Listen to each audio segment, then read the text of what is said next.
Voice, gini-present ni Councilor Villaferte ang katungay ang sa Ebola na inspection o na siya recommendations. Necessary ba itong tanan niyang i-recommend about sa transport o sa kaning drills na imo? Katong transport, importante kay ito. Kay, alam nga naman, kung naamay naigo o kung sa bato'y tawag gani ko, Ebola. Importante nga na, alam nga na magpasakyo na tog jeep. No? Pwede siguro, katong sa public safety nga sakyanan, kang abiliera, may itong gamiton. O wala pa na.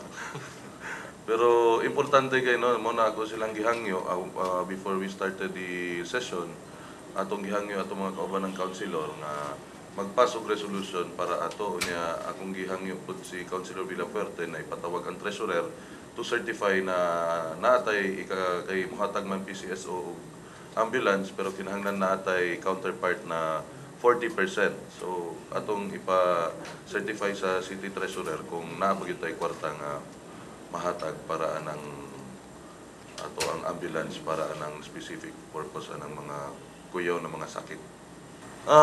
Siguro no kay bahin sa gisulti ni Councilor Villafuerte katong protective gear no nga para anang mga sakit ngayon 100 ra ka buok and it will only last for 4 days.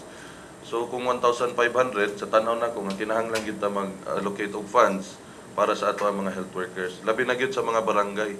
So atong paningkamutan nga ang Liga President nato mastorya niya ng mga taga City Health na para ma-provide po nato ato ang mga barangay health workers og protective gears.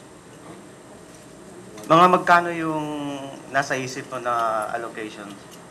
182 barangays, siguro tagaan na itong tagduha, so sa 3,000, dako-dako yun na. And in the next slide, I will show the actual arrival of a Singapore Airlines flight. How the passengers are being scanned and given a form, the health information card, in case they have not submitted. Then let us show upstairs in the second floor.